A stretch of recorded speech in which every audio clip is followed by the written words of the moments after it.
तो आज हमारे पास है DJI माइक मिनी, जो कि एक बहुत ही अच्छा माइक है, पर इसका जो प्राइस रेंज है वो है 12 से 15,000 रुपये। जब पहले ये मार्केट में शॉर्टेज में था तो ये 15,000 रुपये का बिक रहा था। आजकल इसकी काफ़ी ज़्यादा सप्लाई आ चुकी है, तो ये अभी 11 से 12,000 रुपये के बीच में बिक रहा है।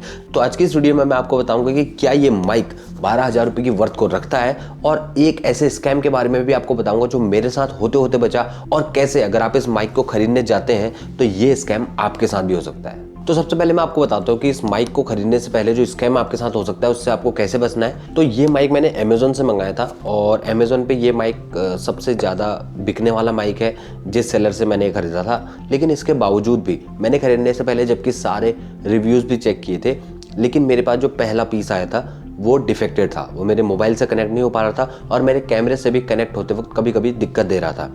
इसीलिए मैंने उसको रिप्लेस किया, और मैंने फिर से उसी कंपनी से दूसरा मॉडल मंगाया, और अभी ये बहुत अच्छा चल रहा है। अभी जो आप आवाज़ सुन रहे हैं वो इसी से आ रही है। अब आपको ध्यान क्या रखना है कि जब भी आप इसको ऑर्डर करें तो आपको बेसिक चीज़ों का ध्यान रखना है। जैसे हर एक चीज़ जो इसमें छोटी से छोटी चीज़ है, जैसे इसके विंड मफ्स हैं, कार्ड है, कोई वायर है, वो ऐसे छोटी छोटी पन्नीज में आती है। मेरे पहले वाले माइक के अंदर ये नहीं था। हो सकता है कि आपके माइक के अंदर हो, लेकिन वो फिर भी ख़राब निकले, लेकिन आप एक नॉर्मल चेक के लिए देख सकते हैं। दूसरा, मेरे पिछले माइक के अंदर कार्ड अवेलेबल नहीं था, क्योंकि जिसने पहले उसको ऑर्डर किया होगा मे बी उसने वापस नहीं किया होगा। मेरे दूसरे माइक के अंदर ये था, और इसके अलावा अंदर एक सील भी लगी हुई है जो मेरे पिछले माइक के अंदर नहीं थी, जो ख़राब था, इसके अंदर है। सो बेसिकली मेरे हिसाब से मुझे ऐसा लगता है कि जो कंपनी है ना, वो क्या करना चाह रही है कि डिफेक्टिव पीस को डिलीवर कर देती है, और अगर जैसे किसी की रिक्वायरमेंट सिर्फ कैमरे की है, या कोई वापस नहीं करता, बाई चांस लेके भूल जाता है, या कोई भी दिक्कत की वजह से वो वापस नहीं कर पाता, तो कंपनी को तो 11,000 का प्रॉफिट हो गया ना। उनका एक 11,000 का प्रोडक्ट यूं ही चला गया, जिसका उनको लॉस हो सकता था। तो कंपनी बस ट्राई कर रही है आई थिंक। और जब मैंने दूसरी बार मंगाया तो मेरे को एक अच्छा जो प्रोडक्ट था वो डिलीवर हो गया है। तो इसका आपको ध्यान रखना है, और मैंने इसी सेम को डिटेल में लिख के अमेज़न पे रिव्यू में भी डाल दिया है, ताकि और लोगों को भी ये चीज़ पता लग जाए। तो जब आप इस माइक को खरीदेंगे तो आपको एक बढ़िया सा डब्बा डिलीवर होगा, जिसके अंदर सारी चीज़ें होती हैं। ये क्योंकि DJI की तरफ से आने वाला माइक है, जो कि अपने आप में एक ब्रांड है, और मार्केट में काफ़ी टाइम से और काफ़ी अच्छे और महंगे प्रोडक्ट्स इनके हैं। दूसरा, ये एक 11 से 12,000 रुपये का माइक है, जो कि अपने आप में काफ़ी ज़्यादा अमाउंट होता है किसी भी माइक के लिए। तो इसके साथ आने वाली एसेसरीज़ और इसके साथ जितनी भी चीज़ें आती हैं, उनकी जो क्वालिटी है वो काफ़ी ज़्यादा अच्छी है। अब मैं आपको एक एक करके दिखाता हूँ कि आखिर इस डब्बे के अंदर क्या आता है। बेसिकली मैं इस माइक को यूज़ कर रहा हूँ, इसका जो रिसीवर है वो अभी लग भी रखा है, लेकिन मैं आपको फिर से दिखाऊंगा, और आपको रिसीवर और ये माइक फिर से दिखाऊंगा कि इसमें क्या क्या चीज़ें हैं। तो डब्बे के अंदर आपको ये कुछ पत्रिकाएं मिलेंगी, जो कि नॉर्मल मैनुअल्स होते हैं। आधे से ज़्यादा जो चाइनीज़ में लिखी रहती है, क्योंकि चाइनीज़ कंपनी है। लेकिन जो सबसे मेन चीज़ आता है वो आपके इस बैग के अंदर आता है। बैग की क्वालिटी बहुत अच्छी है। इसके अंदर फॉर्म भी है, ताकि अगर ये गिरता है तो शॉक ऑब्जर्व कर ले, और DJI की ब्रांडिंग है। और ये बैग बहुत ही आसान बना देता है आपको इस माइक को कैरी करने के लिए, क्योंकि ये माइक कोई छोटा मोटा माइक नहीं है।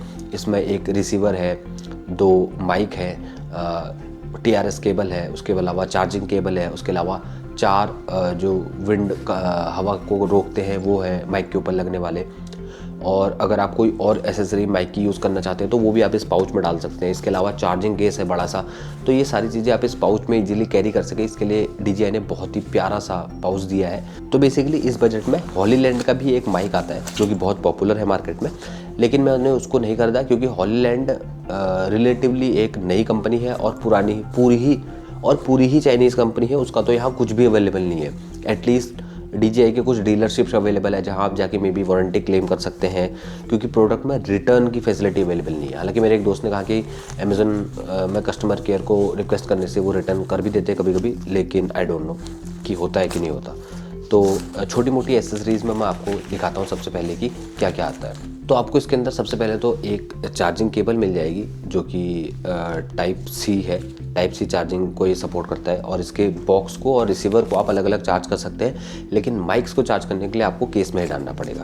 इसके अलावा आपको 4 ऐसे विंड मफ या विंड स्क्रीन कुछ कहते हैं इनको, वो मिलते हैं, जो कि ऐसे माइक के ऊपर लग जाते हैं, और आपकी फॉ वाली जो आवाज़ है, या जैसे हल्की सी बोलने से पहले थोड़ा थूक जैसा आता है, या आवाज़ जो आती है उसे रोकता है। तो ये 4 मिलते हैं, 2 आपको ब्लैक एंड वाइट टाइप के मिलते हैं, और 2 आपको टोटल ब्लैक मिलते हैं, ठीक है। तो मेरे पिछले वाले में ये भी ऐसे पैकेट में बंद नहीं थे, ये भी वैसे ही नॉर्मल से आए थे, लेकिन एक्चुअल जो ओरिजिनल है उसमें सारी चीज़ें आपको ऐसे एक पैक में बंद मिलेंगी। इसके अलावा आपको एक और TRS टू TRS केबल मिलती है, जो आपका हेडफोन जैक होता है बेसिकली, वो वाली केबल, जो कि मैंने अभी कैमरे में लगा रखी है। मैं आपको उसके बी रोल्स लेके अलग से दिखा दूंगा।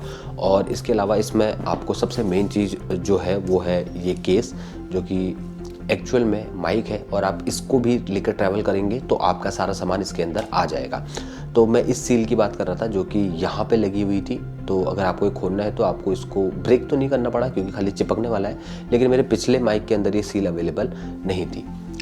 इसमें पीछे आपको चार्जिंग स्लॉट दिख रहा होगा जहाँ से आप इसको चार्ज कर सकते हैं, और आगे की साइड बटन है जिसको अगर आप ऐसे दबाते हैं और ऐसे ऊपर को खोलते हैं तो ये खुल जाता है। अब आप देखेंगे कि इसी के अंदर हर एक चीज़ का स्लॉट बना हुआ है। तो यहाँ पे जो जगह खाली है वो रिसीवर की है, जो कि मेरे कैमरे पे लगा हुआ है, मैं आपको दिखाऊंगा। यहाँ पे जो जगह आपको खाली दिख रही है वो एक माइक की है जो मेरे यहाँ पे लगा हुआ है। और ये जो आपको दिख रहा है, ये जो बालों जैसा दिख रहा है, ये माइक है क्योंकि मैंने इसके ऊपर वो अटैचमेंट लगा रखी है।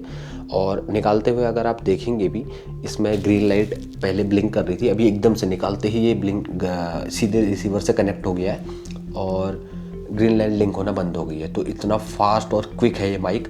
और अब आई थिंक ये स्टीरियो मोड पे रिकॉर्ड कर रहा होगा और मेरी दोनों माइक से ऑडियो ले रहा होगा। कुछ अगर अंतर आया है तो आपको पता लग जाएगा। इसमें एक बहुत ही अच्छा फीचर है नॉइज़ कैंसिलेशन का। वो कैसे एक्टिवेट होता है, यहाँ पे जो आपको 2 बटन दिख रहे होंगे, एक है लिंक का और दूसरा है पावर बटन।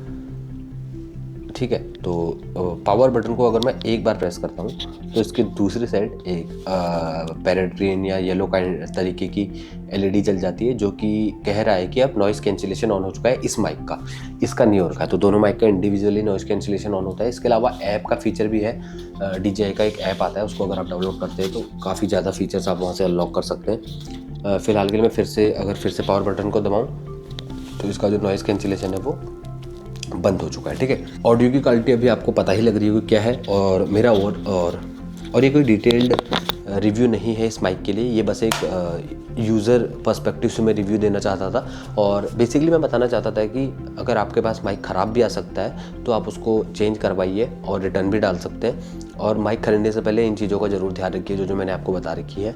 और माइक की क्वालिटी से मैं इम्प्रेस हूँ, लेकिन एक्चुअल रियल वर्ड यूज़ के जब मैं इसको बाहर लेके जाऊंगा और केस स्टडीज़ वगैरह बनाऊंगा तो रोडों के साइड में जब इससे रिकॉर्डिंग करूंगा तो तब ये कैसा परफॉर्म करेगा will know in future. But अभी के लिए काफ़ी अच्छा माइक है, आप इस माइक को खरीद सकते हैं। हॉलीलैंड का भी काफ़ी अच्छा माइक है, लेकिन मैं उस ब्रांड पे इतना ट्रस्ट नहीं कर पाया। अगर आपको ये कोई दिक्कत नहीं है तो आप हॉलीलैंड के माइक के लिए भी जा सकते हैं, जिसका डिज़ाइन आई थिंक इससे थोड़ा और अच्छा है, क्योंकि ये एक मोटा सा यहाँ पे दिखता है, वो छोटा सा एक 2 रुपये का कॉइन जितना है। तो आज के लिए वीडियो में इतना ही।